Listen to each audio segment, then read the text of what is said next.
तो शुरू करते हैं आज का न्यूज जो है 10 जनवरी का। तो अगर आज पूरा देखिएगा ये पेपर, इस एडिटोरियल को बहुत अच्छे से कवर किया हुआ है। हर चीज कवर है, ठीक है ना। लेकिन हम लोग काम की चीज, जो हमारे काम की चीज है, पर्सपेक्टिव ऑफ यूपीएससी, उनको देखते हैं।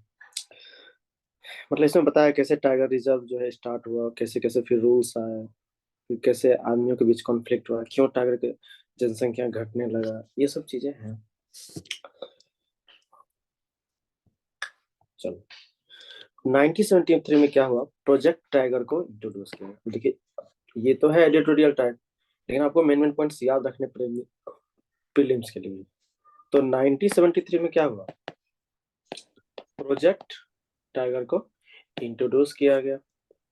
ठीक है, मतलब एक प्रोजेक्ट टाइगर का प्रोजेक्ट था, और जो नाम रखा गया था उसका क्या था, इंडिया टाइगर रिजर्व। किसके अंदर था, प्रोजेक्ट था टाइगर, ठीक है ना। इंडिया टाइगर रिजर्व मतलब इंडिया के टाइगर को रिजर्व करना, whose status has since rapidly ascended. और फिर उसके बाद क्या हुआ, इंडिया टाइगर रिजर्व जो है रैपिड किया, मतलब संख्या बढ़ने लगा। From N administrative category constituted and administered by the forest bureaucracy, tiger reserves became a statutory category in 2006।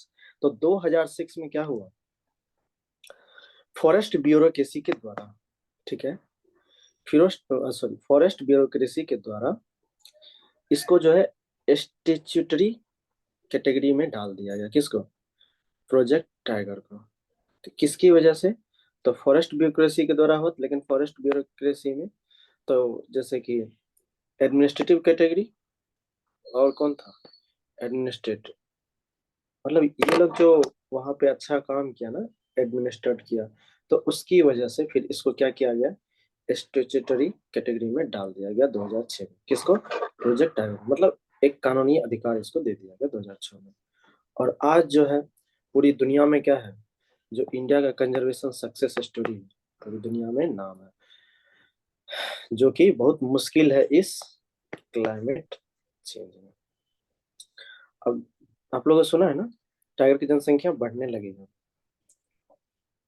1200 पे था, घट के आ गया था, अभी आई थिंक 5000 के आसपास है इंडियन टाइगर। तो अच्छी बात। अब देखो the origin of project tiger. तो 1972 में क्या हुआ, भारत सरकार ने एक वाइल्ड लाइफ प्रोटेक्शन एक्ट को लाया, डब्ल्यू WLPA, ठीक ना। तो इस एक्ट के द्वारा क्या किया गया, तो introduced new spaces with in notified forests called national park, where the rights of forest dwellers were removed and vested with the state government। अब देखो क्या किया गया, ध्यान से समझिए कि वाइल्ड लाइफ प्रोटेक्शन एक्ट लाया गया। तो इस WLPA एक्ट के द्वारा क्या गया, नए स्पेस को इंट्रोड्यूस किया गया, मतलब नई जगह को, और उसका नाम क्या दिया गया, बोलो। National national park. पार्क। हाँ, तो नेशनल पार्क जो है किस एक्ट के अंदर आया, किसके थ्रू बना है, WLPA। हाँ समझ गए, ऐसे पूछ देगा प्रीलिम्स में। तो नेशनल पार्क्स आया। तो नेशनल पार्क में क्या हुआ कि उस एरिया में, जैसे फॉरेस्ट ड्वेलर क्या होता है, वनवासी समझते हो, जो जंगल में रहते हैं आदिवासी। तो उनके जो राइट्स था उनको खत्म कर दिया गया, मतलब उस स्पेस में उनका अधिकार खत्म कर दिया गया। और अब उनका अधिकार किसके अंदर चला गया, स्टेट गवर्नमेंट के अंदर, ठीक है। मतलब कि फॉरेस्ट ड्वेलर्स का राइट जो है नेशनल पार्क में अब कोई राइट नहीं, तो उसका चला गया स्टेट गवर्नमेंट के अंदर राइट, ठीक है। फिर उसके बाद इसी एक्ट के अंदर WLPA के अंदर एक वाइल्ड लाइफ सेंचुरी को भी क्रिएट किया गया। वाइल्ड लाइफ सेंचुरी में क्या हुआ, कुछ परमिट्स दिए गए, मतलब अगर आपको परमिट है तो आप वहां पे कुछ भी मतलब कर सकते हैं, स्टेट जो ड्वेलर्स होते हैं, जो फॉरेस्ट ड्वेलर्स, वो वहां पे रह सकते हैं वाइल्ड लाइफ सेंचुरी में, नेशनल पार्क में नहीं। Project tiger was the result of this development. तो प्रोजेक्ट जो टाइगर है ये इसी एक्ट का डेवलपमेंट है, किसका, national park wild life sanctuary का, ठीक है। जैसे मतलब समझ में आई बात, नहीं आई, से ये लाइन समझ नहीं आई मेरे। कौन सा, project tiger was the result of this it development. Also created वाला। हाँ, तो जैसे नेशनल पार्क होता है उसी तरह वाइल्ड लाइफ सेंचुरी होता है। तो नेशनल पार्क में क्या होता है, कोई बाउंड्री वगैरह नहीं रहता है, फिक्स नहीं है कितना दूर एरिया होगा, मतलब घेरा नहीं रहता उस एरिया को। और वाइल्ड लाइफ सेंचुरी में क्या रहता है, कवर्ड रहता है, फिक्स्ड बाउंड्री होता है। समझ क्या बात का। जैसे जू वगैरह होते हैं। जू अलग होता है, वाइल्ड लाइफ सेंचुरी अलग होता है। यहाँ पे बट किसको सर राइट्स उसमें दे भी दिया था? एरिया फिक्स रहता है ना कि इतने एरिया हाँ, में जू में तो होगा। फिक्स रहता है, तारों से बंधा रहता है ना। वाइल्ड लाइफ सेंचुरी में चारों तरफ से कवर किया रहता ओके। है, नेशनल पार्क खुला रहता है, ठीक है। सर, ये वाइल्ड हम्म लाइफ सेंचुरी में किसको परमिट कर दिया था, किस राइट्स, वो परमिटेड राइट? जैसे कि अगर आपको भी जाना है तो आप परमिशन लेके कुछ रिसर्च करना है तो जा सकते हैं, ये आया हुआ था न्यूज। और उसके बाद जो आदिवासी हैं तो कुछ कुछ एरिया में उनको देता है प्रवेश करने, ठीक है। क्योंकि वो लोग का जो भोजन खान पान है ना, वो सब ज्यादा किस पे डिपेंड होता है, उस जंगल पे, इसलिए, ठीक है। अगर 1973 की बात करेंगे तो 9,000 स्क्वायर किलोमीटर का ये टाइगर मतलब रिजर्व था। जिस समय कितना टाइगर था, सिर्फ 9 था। किसमें, 1973 में 9 टाइगर रिजर्व था। 9 टाइगर नहीं, 9 टाइगर रिजर्व था, उनके लिए जगह था, ठीक है। फिर उसके बाद और अभी का बात करेंगे, प्रेजेंट टाइम का, कितने टाइगर रिजर्व है, 54। देखो ये डेटा सब क्या है, बहुत इंपॉर्टेंट है। तो 54 टाइगर रिजर्व है। कितने स्टेट में फैला हुआ, 18 स्टेट में फैला है। और एरिया कितना है, तो 78,000, 78,000 स्क्वायर किलोमीटर। सर इतना। ये जो हाँ, हम्म, आवाज नहीं आ रही। 9 है ना, वो 115 स्क्वायर से अलग है क्या? अरे 9,115 हुआ, तो अच्छा अप्रोक्स एक ही लेके है। चलते हैं, ठीक है। ठीक है। एट प्रेजेंट चलो कितना अब, बताया सर आपने? 54 ना? हाँ हाँ, देखिए लिखा है 54 टाइगर रिजर्व अभी है, ठीक है। 18 ओके। स्टेट में फैला। अब उसी तरह एक चीज है, क्रिटिकल टाइगर हैबिटेट्स, मतलब ऐसा हैबिटेट जहाँ पे टाइगर क्या है, खतरे के कगार पे है, डेंजर है। तो वो जो है पूरे एरिया का, नेशनल पार्क और वाइल्ड लाइफ सेंचुरी मिला के कितना है, 26% है।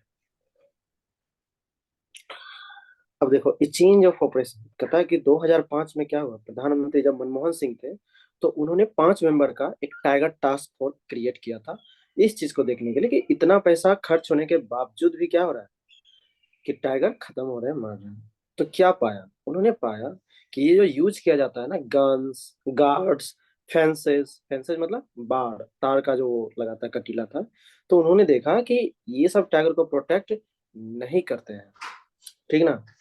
And that the increasing conflict between the forest wildlife bureaucracy and those who coexist with the tiger was a recipe for disaster। और उसके बाद क्या करा, कि जो फॉरेस्ट वाइल्ड लाइफ ब्यूरोक्रेसी है, मतलब जो उस एरिया को कवर करते हैं, और उसके बाद जो टाइगर रिजर्व में रहते हैं, जो लोग रहते हैं आदिवासी, उनके दोनों के बीच क्या हो रहा है, कॉन्फ्लिक्ट होता है। इसकी वजह से टाइगर रिजर्व में हो रहा है।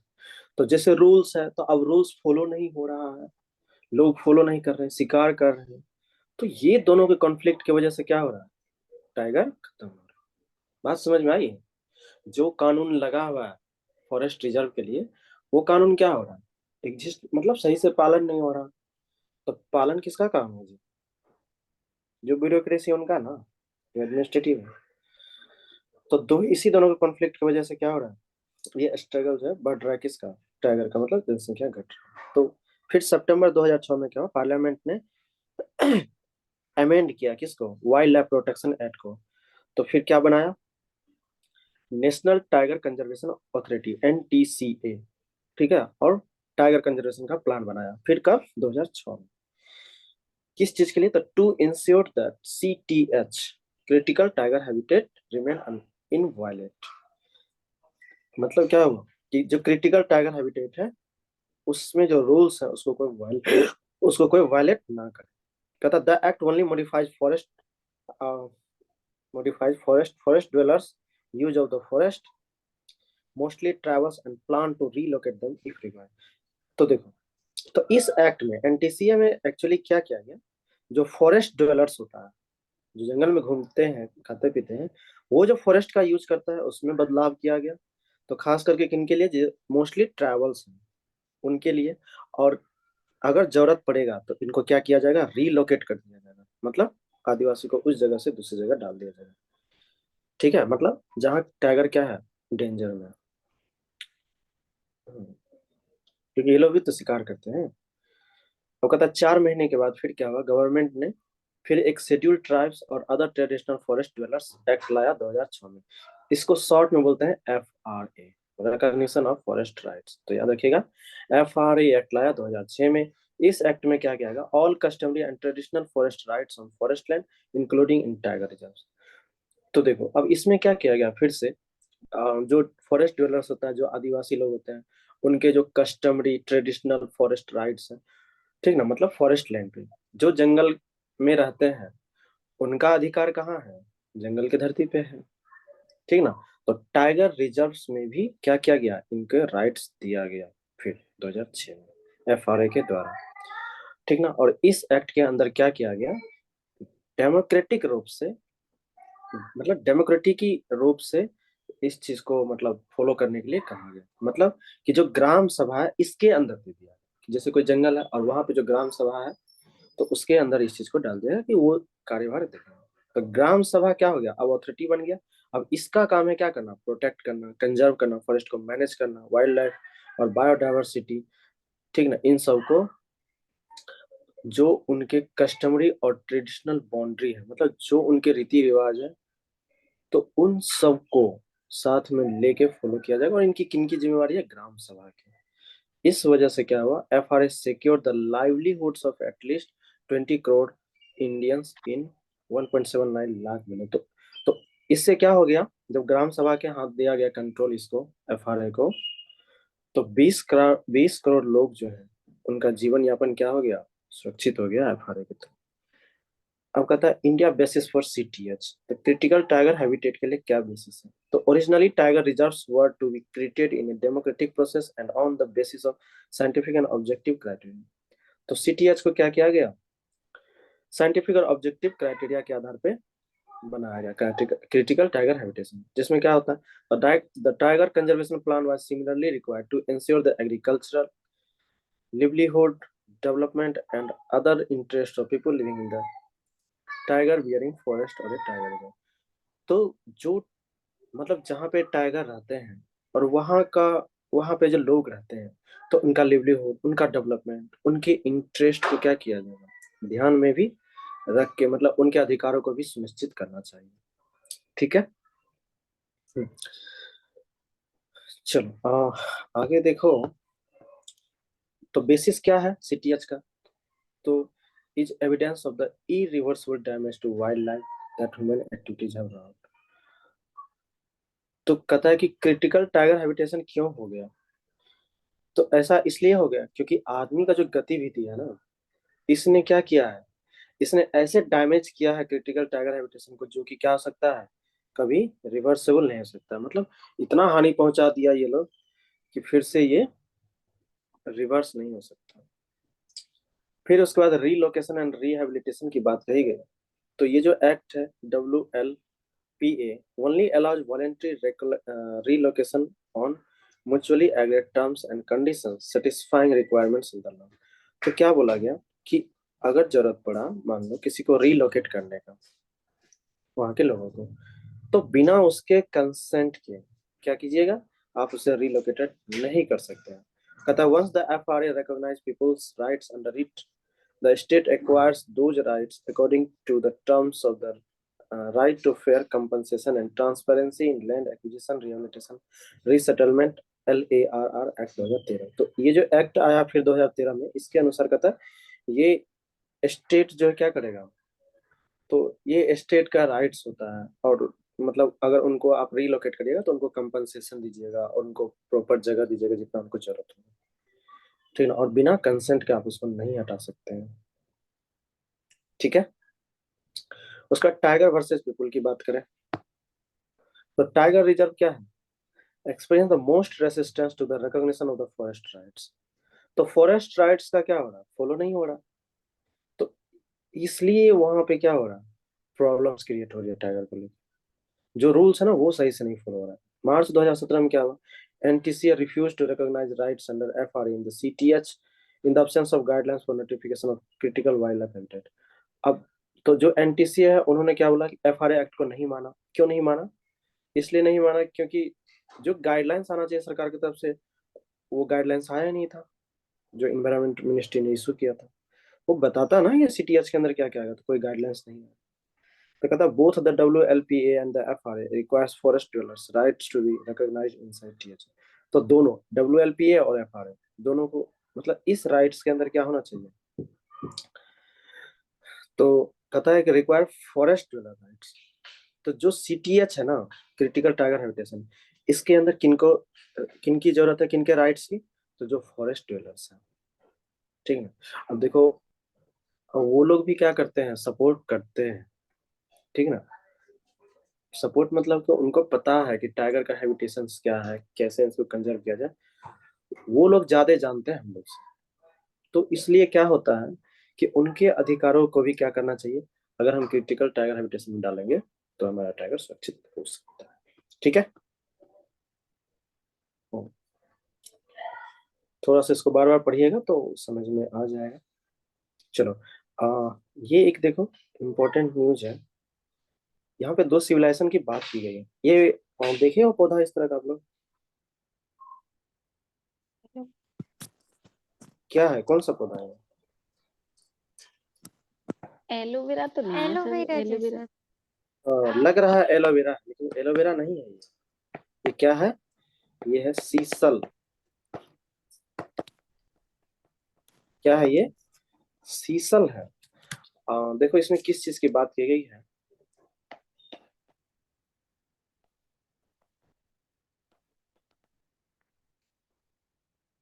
सैनिटरी नैपकिन की बात की गई है। सर क्या बोल रहे हैं?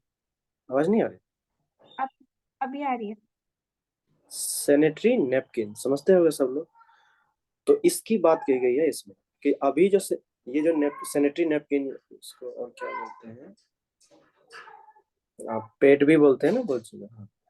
तो ये जो सैनिटरी नैपकिन है जो अभी यूज हो रहा है ना ऑल ओवर वर्ल्ड में, तो इसमें जो क्या होता है, इसमें केमिकल्स जो यूज होता है वो केमिकल्स क्या करता है, लिक्विड को एब्जॉर्ब करता है, ठीक है ना। जो ब्लड निकलता है मिनिस्ट्रल से, तो उसको क्या करता है, एब्जॉर्ब करता है अच्छा खासा। तो उसमें जो मटेरियल्स यूज होता है ना, एक्चुअली दे आर डेंजरस, समझ गए। लेकिन दूसरा ऑप्शन नहीं है, तो दूसरा ऑप्शन के लिए क्या है अब ये सीसल। तो इसका जो है ना पल्पी को यूज करके सैनिटरी नैपकिन अगर बनाया जाए तो ये क्या होगा, एनवायरमेंट इको फ्रेंडली होगा। अब कहता है कि जैसे यूज किया सैनिटरी पैड्स और उसको क्या करते हैं, डिस्कार्ड कर देते हैं, फेंक देते हैं, डिकम्पोज कर देते हैं। वो क्या करता है, एनवायरमेंट में पॉल्यूशन फैलाता है। उसमें एक केमिकल होता है डायोक्सिन, अभी देखेंगे हम लोग। तो रिसर्च में पाया गया कि ये इन्वायरमेंटल हैजार्ड्स मतलब इन्वायरमेंट के लिए बहुत खतरा है। तो इसलिए दूसरा अल्टरनेट क्या हो सकता है, ये सीसल। समझ गया कहानी? अब समझाते हैं क्या लिखा है। तो कुछ इसमें डेटा है। एंशियंट एज़टेक और मायान सिविलाइजेशन, इन्होंने पहली बार जो है पेपर जो बनाया, कागज किससे बनाया, सीसल के लीफ से। किसके लीफ से? तो तो पूछेगा, जैसे मान लो हिस्ट्री से पूछ ले कि सीसल लीव्स से पहले जो पेपर बनाया गया किस सिविलाइजेशन के द्वारा, तो एज़टेक और मायान सिविलाइजेशन, ठीक है। फिर उसके बाद जो है इसको जो इस देखोगे ना इसका वो पत्ता को, तो स्टीफ होता है, कड़ा होता है, ग्रीन शॉर्ट लाइन, एकदम तलवार की तरह हरा। तो इस लीव्स को फिर बाद में क्या चीज में यूज किया गया, तो क्लोथ, कारपेट, समझ ले, ये सब चीजें यूज किया गया। अच्छा बनाता ट्विन कैसे मतलब है? क्या है यहाँ पे? तीन अच्छा ट्वाइन है, ट्वाइन मतलब का होता है रस्सी, होता है रस्सी, समझते हो, रोप रोप, ओके। नहीं समझे? हाँ हाँ ट्वाइन मतलब रस्सी, हाँ ठीक ऐसे है। समझ गई। हाँ यस हाँ यस। तो कारपेट, कपड़ा, रस्सी, ये सब उससे बनाया गया। कहता the plant itself is also used to make mezcal, a distilled alcoholic beverage. तो जो शराब बनाए जाते हैं ना उसमें जो अल्कोहलिक बेवरेज यूज किया जाता है, तो एक उसी तरह का नाम है मेजकाल। क्या नाम है? मेजकाल। तो ये मेजकाल जो है किससे प्राप्त होता है? इससे, सीसल से प्राप्त होता है, ठीक है। अल्कोहलिक बेवरेज के लिए यूज किया था, शराब बनाने के लिए। इंपॉर्टेंस देखते जाइए कितना इंपॉर्टेंस है। फिर कहता है the material can potentially replace cotton, wood pulp and chemical एब्जॉर्बेंट्स in sanitary napkins. देखो यहाँ पे ये लिखा हुआ कि cotton, wood pulp. Wood pulp समझते हो? पल्प जैसे आम होता है, आम कैसे होता है? ऐसे समथिंग समथिंग अगर लग रहा होगा, हाँ। तो ये जो छिलका है ना, छिलका, छिलका समझते हैं ना, पेरिका, सॉरी ये लैंग्वेज बायोलॉजिकली, ये जो ऊपर का छिलका है, पील करोगे, छीलोगे इसको, तो वो जो मांसल भाग है एक्चुअली उसी को कहते हैं पल्प। तो लकड़ी का पल्प और केमिकल ऑब्जर्वेंट, जो केमिकल एब्जॉर्ब करता है लिक्विड को, ये किस में यूज किया जाता है? नैपकिन्स। हाँ, सैनिटरी नैपकिन्स में। तो उसको ये रिप्लेस कर सकता है कौन? सीसल, ठीक है। अब कहता है एक्सेस टू हाइजीनिक मेंस्ट्रुएशन। तो मेंस्ट्रुएशन हाइजीनिक कैसे होगा, स्वस्थ कैसे होगा? 2022 में क्या हुआ? The centre for economic data and analysis at Ashoka university reported that there has been अब कहता है इस significant rise in the number of people using hygienic methods. तो लोगों में क्या हुआ? हाइजीनिक मेथड जो है बहुत रेज हुआ, मतलब लोग जो है हाइजीनिक मेथड की तरफ गए, बहुत ज्यादा बढ़ा उनकी संख्या। कैसे? तो सैनिटरी नैपकिन को यूज करके, टैम्पॉन्स को यूज करके और मिनिस्ट्रल साइकिल कप्स को यूज करके, ठीक है। इन सारे को चीजों को यूज करके क्या किया गया? To manage their menstruation in India. तो मेंस्ट्रुएशन को कैसे मैनेज किया जाए, इनके लिए लोग क्या क्या यूज किया? सैनिटरी नैपकिन, टैम्पॉन्स और मेंस्ट्रुअल कप्स। तो नैपकिन्स यूज होता है, उसी तरह एक और चीज होता है टैम्पॉन्स होता है, और एक कप होता है मेंस्ट्रुअल कप, ठीक है। फिर उसके बाद कहता है अगर रूरल इंडिया की बात करेंगे तो only 42% of adolescent women use exclusively hygienic methods to manage their period. तो अगर रूरल मतलब गांव की बात करेंगे तो उसमें जो है 42% महिलाएं क्या यूज करती है? नैपकिन यूज करती है। तो ये दिक्कत है। फिर कहता है the absorbent material in sanitary napkins is often a combination of wood pulp and synthetic super absorbent polymers. देखो यहाँ समझ लो, तो सैनिटरी नैपकिन्स जो लिक्विड एब्जॉर्ब करता है, क्यों? क्योंकि उसमें जो है ना वुड पल्प और क्या मिला होता है? Synthetic super absorbent polymer, SAP.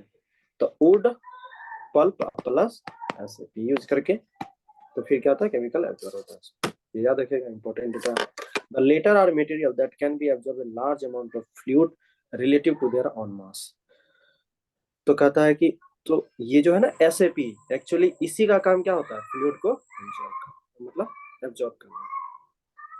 फिर कहता है menstrual sanitation waste is adding non biodegradable waste in the environment. अब देखिए क्या है, ये जो रिसर्च में पाया गया है कि जो मेंस्ट्रुअल सैनिटेशन जो यूज होता है, तो यूज हुआ तो वो क्या हो गया? वेस्टेज हो गया, फिर वेस्ट हो गया, कचरा हो गया।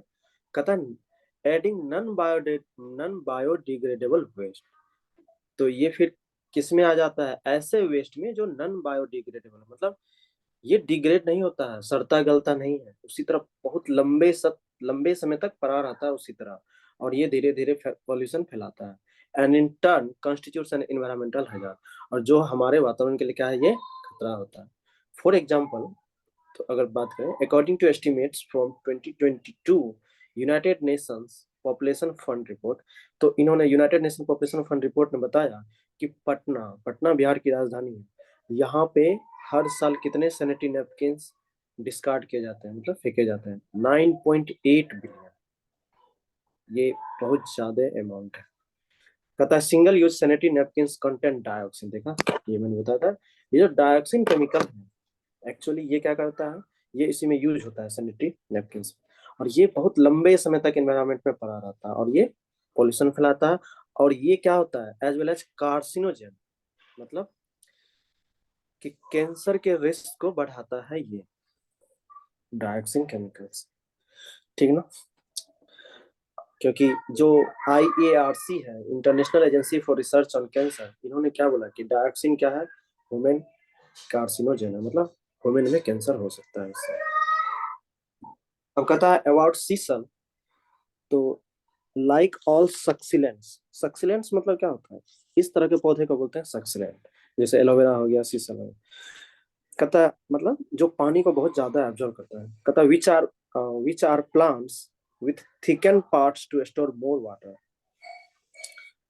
तो जैसे एक्चुअली सीसल एलोवेरा की तरह था, तो उसमें उसका देखना मोटाई वाला जो भाग होता है ना, वो क्या करता है, ज्यादा से ज्यादा वाटर को क्या करता है, एब्जॉर्ब करता है, ठीक ना। कहता है कि sisal has an uncanny ability to store water and thrive in drought prone area. तो क्या करता है ये, तो सीसल जो है एक तो वाटर ज्यादा एब्जॉर्ब करता है, करके रखे रहता है, और ड्राउट प्रोन एरिया मतलब ऐसे जगह जहाँ सुखाड़ पड़ा है ना, वहां भी ये क्या करता है, एग्जिस्ट कर जाता है, मतलब वहां भी ग्रो कर जाता है। कहता है इसके लीव्स क्या होते हैं, तो 2 मीटर लंबे होते हैं। लाइफ स्पेन कितना है इस प्लांट का, 7 से 10 साल का होता है, ठीक ना। और 7 से 10 साल के अंदर ये कितना लीव्स प्रोड्यूस करता है, 200 से 250।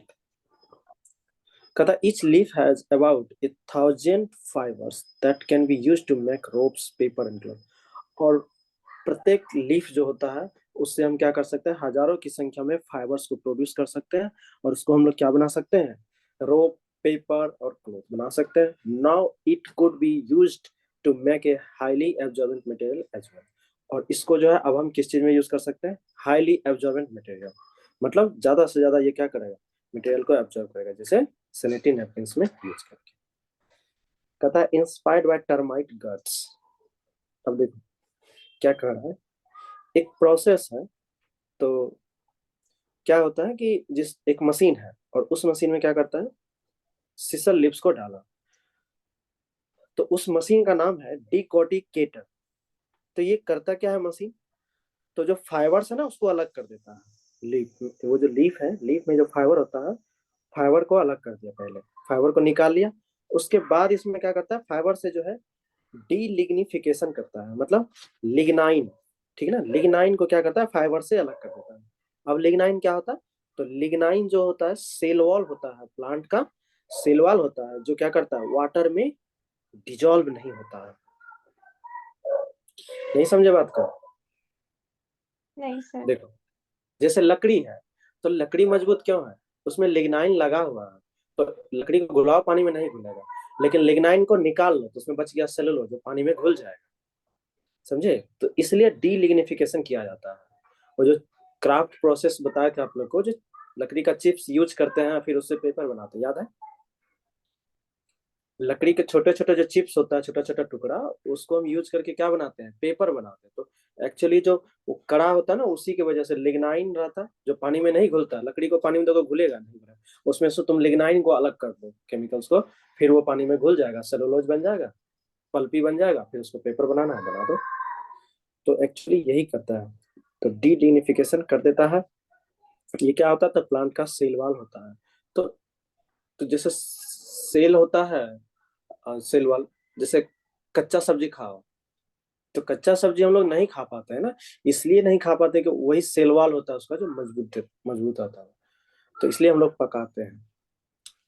खैर छोड़िए, आप ये समझे, पहले फाइबर निकाला, और तो फाइबर क्या करता है, फाइबर कौन निकालता है, डिकॉर्टिकेटर, ठीक है। लीफ से फाइबर को निकाल लिया, और फाइबर के बाद फिर क्या करता है, उससे लिग्नाइन को अलग कर दिया, अब ये पानी में डिजोल्व हो गया। कहता है with what remains is highly absorbent cellulose fibre. और ये जो सेलुलोज है, ये क्या होता है, सेलुलोज और फाइबर जो है, ये हाईली एब्जॉर्बेंट होता है, मतलब ज्यादा से ज्यादा लिक्विड को एब्जॉर्ब कर सकता है। नहीं समझे तुम लोग, सर मतलब जो समझ लीफ गए का सर। फाइबर है सर, तो लीफ का मैं जो समझा, फाइबर है उसमें से पहले, नहीं लीफ में से पहले फाइबर को अलग करते फिर फाइबर फाइबर के निकाला, बाद फाइबर में से हाँ, लिग्नाइन को अलग कर दिया, अच्छा। तो वो जो बचा वो हुआ सेलुलोज फाइबर, ठीक है। जैसे मैं समझाता हूँ लिग्नाइन क्या काम होता है, रुको बताता हूँ। जैसे बिस्किट है ना, चोको, क्या बोलते हैं इसको, चोको फिल्स, जैसे बिस्किट ऊपर से अंदर में चॉकलेट भरा रहता है ना। तो तुम उस चॉकलेट को पानी में डालो तो जल्दी नहीं घुलेगा, लेकिन उसको अगर फोड़ दे, ब्रेक कर दे, और अंदर में लिक्विड जो है, तब तो मिल जाएगा ना। तो वही जो कवर प्रोटेक्शन दे रहा है ना, एक्चुअली वही है लिग्नाइन। अब समझ में आई बात, यस सर। कौन नहीं समझे, जल्दी बोलो। समझ गए सर। ठीक है।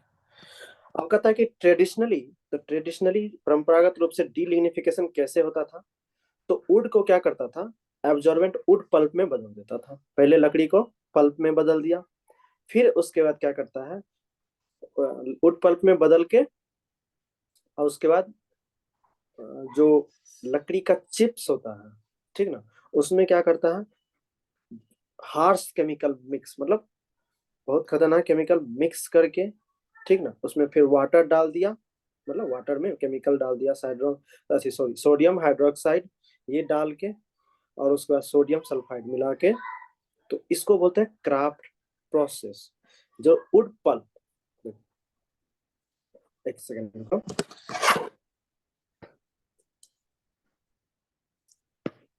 जैसे लकड़ी, तो पहले लकड़ी को हम क्या चीज में बदलते हैं, वुड पल्प में।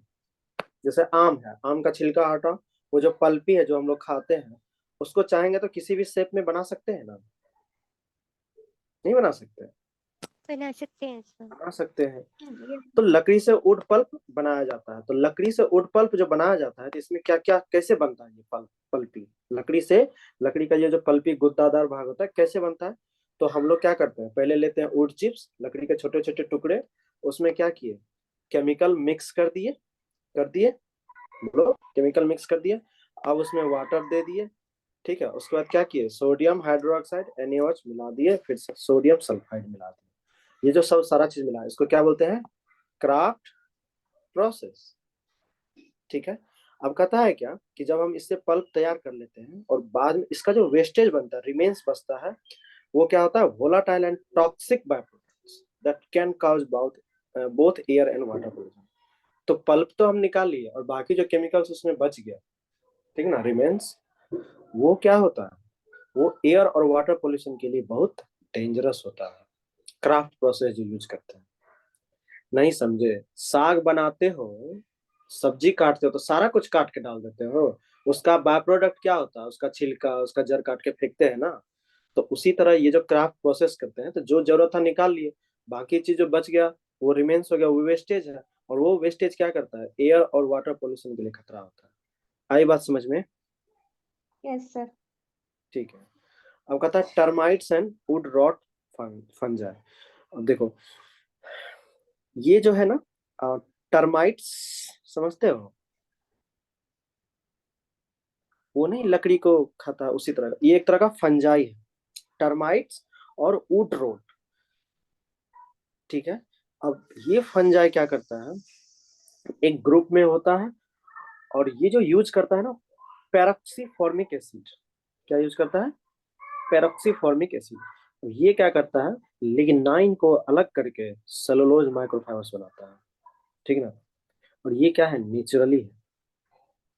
तो तो इसका अगर हम यूज करेंगे तो क्या होगा, जो क्राफ्ट प्रोसेस में यूज होता है, लिग्नाइन को अलग किया जाता है, या सीसल को लिग्नाइन से अलग करना है, तो इसके लिए हमें क्या होगा, ये यूज करेंगे, तो केमिकल क्या होगा, हानि नहीं पहुंचेगा ना, ये बहुत मिनिमाइज होता है, मतलब इससे बहुत कम इन्वायरमेंट को खतरा होगा, जैसा कि क्राफ्ट प्रोसेस में बहुत ज्यादा होता है उसके मुकाबले।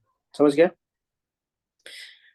क्योंकि ये जो पेरोक्सीफॉर्मिक एसिड यूज करते हैं, तो इसमें CO2 जो रिलीज होता है ना, वो क्या होता है, बहुत कम खतरा होता है इन्वायरमेंट के लिए। ठीक है, समझ में आई कहानी है, इसमें ये दोनों मतलब चीज मिक्स। नेचुरली तरीका हो गया ना सर। हाँ, पेरक्स, क्या था, पेरोक्सी। तो जैसे पूछेगा पेरोक्सी का क्या काम होता है, तो ये क्या करता है, selectively removes lignin while preserving the structure of the cellulose microfiber। जब हमको सेलुलोज फाइबर की जरूरत होती है, तो लिग्नाइन से अलग करने के लिए पेरोक्सीफॉर्मिक एसिड की जरूरत होती है। ठीक है, इंपॉर्टेंट है ये। देखिए कितना लिखा हुआ है पेपर में, इसलिए समय लग जाता है उनको बनाने में, समझने में, नए चीजों को समझने में समय लगती है हर किसी को। फिगर दिख रहा है आप लोग को कुछ? Yes sir, dog meat. हाँ, डॉग मीट, कोरिया में डॉग मीट बहुत दिनों से खाया जा रहा है। तो अब क्या हो गया, इसको बैन लगा दिया गया, ठीक ना, पार्लियामेंट में पास करके, और breeding, slaughtering and selling dogs for their meet, मतलब ना ही क्या कहते हैं, ना ही उनका ब्रीड, ना ही उसको काटना, और ना ही कुत्ते को बेचना उसके मीट के लिए, मतलब मीट के लिए जो है उसका ना ही ब्रीड कराना, ना ही काटना, ना ही उसको बेचना, इस चीज को बैन लगा दिया गया, ठीक ना। तो अब वहां पे भी नहीं खाया जाएगा तो कहाँ पे? कोरिया में ऐसा बिल पास किया गया, तो याद रखिएगा। बताओ, खाने के लिए दुनिया भर का चीजें हैं, क्या क्या लोग खाते हैं। ये देखो, इसका नाम याद रखना थोड़ा। क्या नाम है? गैब्रियल अटल। क्या नाम है? गैब्रियल अटल। ये जो है ना, सबसे कम उम्र के यंगेस्ट प्राइम मिनिस्टर बने हैं। कहाँ पे? फ्रांस में। कहाँ पे बने हैं? फ्रांस में। एक तो ये इंपॉर्टेंस है, फ्रांस। दूसरा क्या है कि ये एक गे है, ठीक ना, तो ये भी याद है।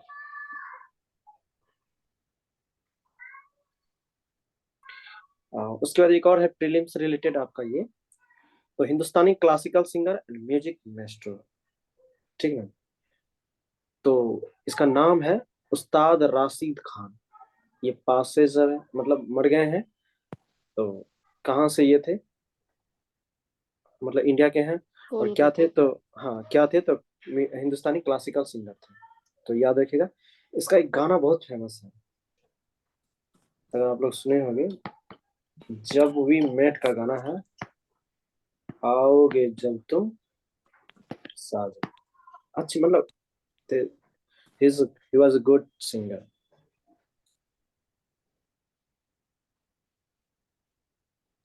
ये एक देखो, सिविल एविएशन से रिलेटेड है कि कुछ दिनों पहले मैंने बताया था कि इस पे क्या हुआ था, जांच करवाया गया था Boeing 737 max of Indian airlines.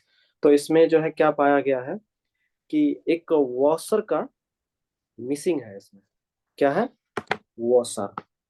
तो ये क्या होता है कि एयरक्राफ्ट का जो है रडर कंट्रोल मैकेनिज्म होता है।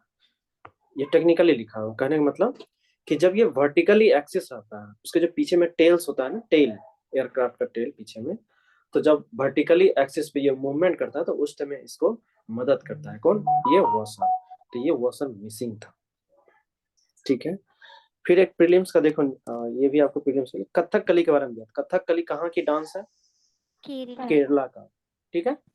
कथकली में क्या होता है, तो आप देखो इसमें, मतलब पैरों का देखो, पैरों का मूवमेंट, हाथों का मूवमेंट, ये सब चीजें होता है इसमें, ठीक ना। और बोला भी जाता है, तो उसके अनुसार ये हाथ पैर का पोजीशन रखते हैं। और कथकली का मतलब क्या होता है पता है आप लोग को? देखो, कथकली, ये क्या लिखा है तोड़ के? कथा काली, काली की कथा, समझ गया? याद रखिएगा कहाँ का है, केरला का। अच्छा, भारतनाट्यम कहाँ है, याद है आप लोग? तमिलनाडु में। तमिलनाडु। तो कुची कुचिपुड़ी फेमस और आंध्र प्रदेश ना। आंध्र प्रदेश, हाँ। हाँ, कुचिपुड़ी आंध्र प्रदेश। गुजराती का क्या है dance, state dance? Garba. Garba, ठीक है। तो इसी तरह क्या होगा ना कि आर्ट एंड कल्चर आपका कवर हो जाएगा पेपर से। चलिए ठीक है, तो किन्हीं को कुछ डाउट लगे तो आप इसमें मैसेज करके पूछ सकते हैं। चलो, कल मिलते हैं।